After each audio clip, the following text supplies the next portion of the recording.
To get started on this portion of the project, first you should have already established all of the reference positions for the girl as she's swinging. You should have also established the look of the entire girl and her figure on the swing layer so that it matches and swings along with it as well. What we're going to be doing in this video is posing her in each of those key positions. Now before I get started, I've turned off visibility for my storyboard layer, and I'm going to lock down my reference layer just so I don't accidentally work and click on that layer. From here, we're going to take this one keyframe at a time. So each of the major keyframes that we've created, all we're going to do is go through and pose her to match that position. Now, the setup for this is going to be exactly the same for each of the different keyframes. So once you know how to do one of them, it's simply going to repeat the process over and over for all of the ones that are down here. Then we'll go through and we'll add all the tweens and then do any cleanup that's necessary to create this. To get started, let's go to our next keyframe, which is going to be on frame number 9. With frame 9 selected, we can double click on our swing object, and this will take us into the isolation mode for that swing symbol. And notice that we're on frame 9 for this entire timeline. That's where our playhead is at. I'm going to pull up my timeline so I can see all my layers. The first thing that you need to do immediately upon entering it is selecting all of those frames on every layer and hitting F6 just to establish a keyframe for that there. Now we can go in and start to pose everything out. Keep in mind, some of these also have little sub symbols inside of that. But I'm going to zoom in and let's focus on the upper body first. With the upper body done, you can select it, choose our free transform tool. Now it should already have the pivot point set down here, so that's okay for that. All we're going to do is pull her up and try to match her rough position and layout as well. So I'm going to even have to nudge her down just a bit. And let's pull back into there. That looks good. Next thing we can do is going to be her arm. So I can see this upper forearm needs to be rotated down to this position. That looks good there. And now to animate or to move her head or to move this arm, I need to double click on this, and then we'll go into the upper body's isolation mode. Now since this has its own timeline as well, since we're on frame 9, let's go ahead and establish some keyframes for this one. Even if we don't move everything, we're simply going to be moving the arm for this one.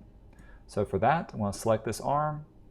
Let's bring it down to have it connect in with the elbow that's down here. Now of course I can't see it, so if you need to, you could turn off the shirt just so you can see where that arm would be. I'll bring it back up. And if necessary, you can stretch this out just to fudge it just a bit. So I'm going to bring this out just a little bit more to make it line up and look appropriate for that little area. With that done, let's turn back on visibility for the shirt so it comes back into position. Then we'll double click to go back to our normal mode. Now don't forget about that little patch that we created. It needs to cover up the part where the upper and lower part of the arm are. To get that, I'm going to select it. Let's zoom into there. The closer you are for this little patch, the easier it is to manipulate. But I want to take it and have it morph and change up here. So I'm going to choose my free transform tool and just cover it up this particular line. It is kind of hard to see that edge, but that's okay. Once you get those corners, all you got to do is drag it into place and give it that quick change for there. With the upper body done, now let's focus on the leg. The first thing that I would do is around the thigh area. Excuse me, I've zoomed in the wrong spot. So I'm going to select this lower thigh. Let's rotate it until it meets up with the back and kind of move it into place. Now obviously that looks awkward there, so we need to select the blue of her pants, and we're going to simply move it kind of back into place as well. So the pants are going to move around a good bit as she is moving in. So that looks good. Let's bend her knee into position. So we'll zoom back out, select the leg, get your free transform tool, and we'll bend it at the knee to match position that's down there as well. And you can see it is off by a little bit. I'm going to nudge it down and into position. Now when we do that, don't forget there's also this little patch that's covering up, and we want to make sure that patch looks correct. So I'm going to choose my free transform tool and click on this edge and then move it into position. Again, if it's giving you some difficulty, this is where you can zoom in to that area and get closer. Now make it a little bit easier to move it into the position that you need it to be. In this case, I want to move this part down too. So hovering over just that part, that's what we want to see. But we want to put it into the correct position there. That looks good. So we'll back out. And now we've got that going good. With all this done, let's go to our timeline now and add the appropriate transitions and tweens between each part of these. Keep in mind that some of these are going to be more dramatic than others, but we want to make sure everything works really well and doesn't show up as any problems. So we can go to our swing layer, and since the swing is already a symbol, you can add just a classic tween to it and it'll move to there. The elbow patch, however, is a shape, so we want to choose shape tween for its movement. The forearm is a symbol, so we're going to do a classic tween. The body is a symbol, so let's do a classic tween for the body. The knee patch is a shape, so we're going to do a shape tween. The lower leg is a symbol, so do a classic tween. The shorts are going to be a shape, so let's do a shape tween. The thigh is going to be a shape as well, not really going to move, but there's the shape tween for it. And the waist is a symbol, so we're going to do a classic tween.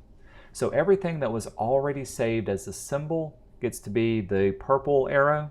Everything that was a shape that we had to draw off is going to be the orange arrow as a shape tween in between each one of those.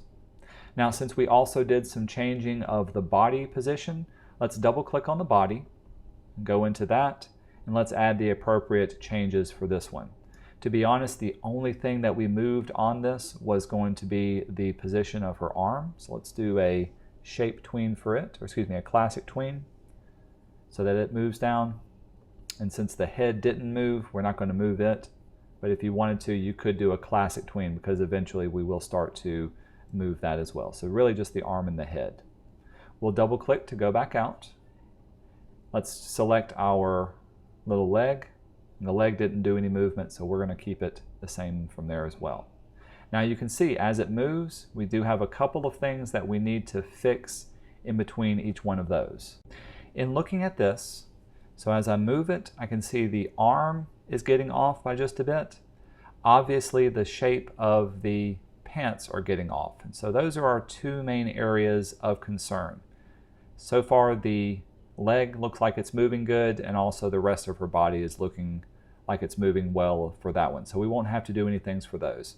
Let's do the arms first. So zooming in, let's select the arm and make sure we can see it as it's moving.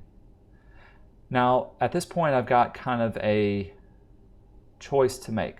Do I want to move the forearm, or do I want to make a movement for the inner arm up here? Either one of those can be readjusted for their placement. For the sake of simplicity, I'm going to adjust my forearm. So what it needs is some point in between here. We need to fix the position of this so that we can tell it to go in between both of those, because the first and the starting point and the ending point are okay. It's the in-between part that needs fixing. So to do this, I'm going to go to roughly frame 5. 4 or 5 would be okay.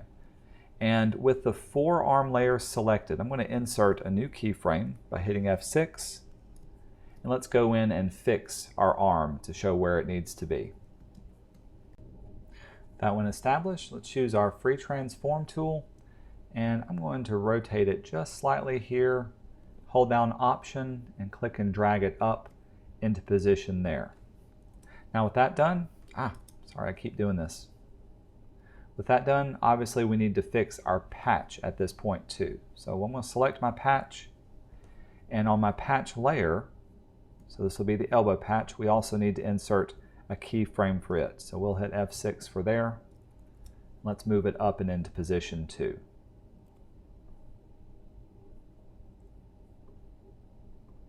And then let's do our adjustments to make sure it looks correct. That looks good. So now, let's go back and we'll test our frame and see it's off by just a little bit, moving still a little bit better. So if necessary, you may have to go back in and readjust those as well. So let's do that. Going back into our forearm, you can see in between both of those, we'll insert a new keyframe, in this case at frame number 3. We'll hit F6. We'll go to our forearm, select it, choose your free transform tool. Let's move it up and into position there. So now it's moving appropriately, and I can see it gets off in between there. So let's choose keyframe number 7 and hit F6. And I'll zoom into it. Let's readjust the position and location of that, making sure those two match up. Now when I zoom out, let's look at the movement of those. That arm looks like it's moving nicely along there. The only thing we need to fix from here is going to be our patch. As I did before with the other one, go on the patch layer and we'll insert a keyframe appropriately for it. So we'll hit F6 here. And then zooming in where the patch is, simply use your selection tool to place it where it needs to be and then readjust the position of it.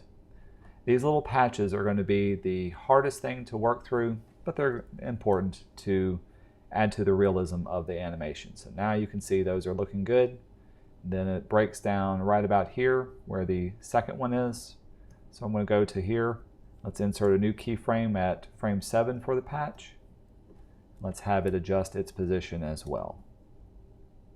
Select the patch before you zoom in on it so you can see it. That patch, we'll place it right where it needs to be, and then readjust the look and feel of it. So this patch is going to be almost a frame by frame, at least doing every other frame. But now when we zoom back out, you can see the elbow and arm are moving appropriately. Let's see if we can fix those pants too. So selecting the pants, we'll move down to it. Now returning to the first frame on the shorts layer, when I play through, you can see it's simply distorting those pants way too much. So the first thing I'm going to try is a set of shape hints to make sure that the shape can keep its original shape. So selecting that first frame on the shorts layer, you can see how it's selected. Let's go up to modify the shape and let's add a shape hint. Remember, Shift-Command-H is the keyboard shortcut. I'm going to place the A one at this top corner here. And before I add any more, let's go ahead and jump down to the last keyframe or the next keyframe. And let's establish the A up at this corner. I've learned that to take it one shape hint at a time, because sometimes you only need just a few to make it work. So there's that there. And hey, already it's drastically improved a good bit. Now these other corners are obviously not matching up. So let's see if we can add another one. So Shift-Command-H, by the way, I'm back on my first little keyframe here on my shorts. Shift-Command-H will add the B shape hint. I'll place it down here at this corner. With that one done, let's go to the next keyframe. And we need to establish the B keyframe for this one. Place it there. Now when we test through, much better. So it's obviously working well. I'm okay with the movement of the back end of her shorts for that. Let's zoom back out and test the animation that we have so far. So you can see how it's easily moving up and into the next keyframe position. Now we take this one part at a time. So I can go back to my scene 1 now, and I can test it to see it transitioning as it moves up and into position for that keyframe. Next, I can go to my next keyframe. This will be frame number 17, where you can see where she's completely pulled up and then moved back down into that position too. Now at this stage, we have a very unique problem that I need to point out. Notice that the shape of our figure has returned back to her original state at that first frame. She didn't keep that seated position that we changed her into at keyframe number 9. Instead, at frame 17, she's started back over to that original one. If I was to double click on her position, you can see even in the timeline she's returned back to frame number 1 and doesn't move forward to frame 17 where we need her to be. So here's how to fix this and what you need to do. When you select frame 17, click on your object. So click on the person that's swinging, and let's go to our Properties panel and make sure the object is selected. At the very bottom, notice that there's a looping sub-tab, and it's going to tell you what frame that it wants to start on. In this case, it's returning back to the first frame, frame number 1. We want to change this by double-clicking on it to frame 17, and that way it'll play the 17th frame that it's on right now. That's very important to do for each of the different positions that we have. Now, if you want to make it easier on yourself, you can go through and do the same for these other positions as well. So selecting frame 33, clicking on your object, go into the properties, and change that to frame 33. And then you can select frame 49, clicking on the object, and then changing that to frame 49 too, just so that we don't forget. But that's going to be vitally important for each part that we have. Let's also do it to frame 65, which should be the same as the first one anyway. So frame 65, clicking on that, go into the object. Let's set that to be frame 65 too. Okay, with that interlude done, let's return back to frame 17. With that, we'll zoom in on our little object, double click to enter her timeline, create new keyframes at frame 17 for all of the layers. So hold down Shift and select all of those and hit F6, and then go through and position each individual part, just like we did with the first one. You're going to repeat this process for all the steps along the way and test it out as you go along.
All right, with all of that done, let's go through and test to see how this will look.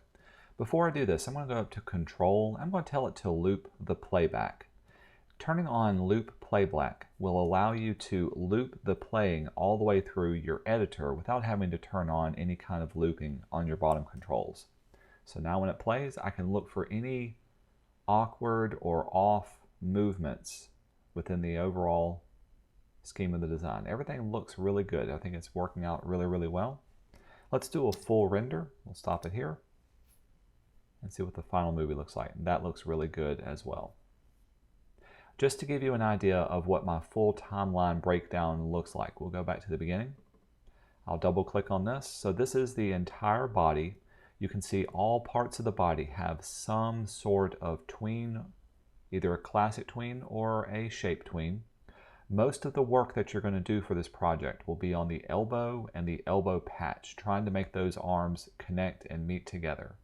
Now I lucked out and my lower leg and the knee patch didn't need very much work as well, but you will need to be able to make sure that looks correct as it moves as well. Finally, don't forget, the body has its own sub layers and sub animations to it. If I double click on this, you can see my head, my arm, and even the neck needed some sort of movement and tweening as it went back and forth. And within the head, if I double click on it, you can see all the movement of the bangs, and also the pigtails needed some sort of movement for both of those. So the head is nested inside of the body, which was nested inside of the entire swing structure that you've got.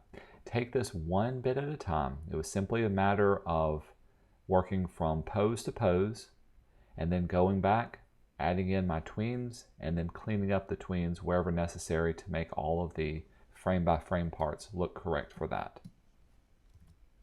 We'll double click. Let's go back to our normal view. The last thing that we need to do is to save your file. So let's go to File and Save.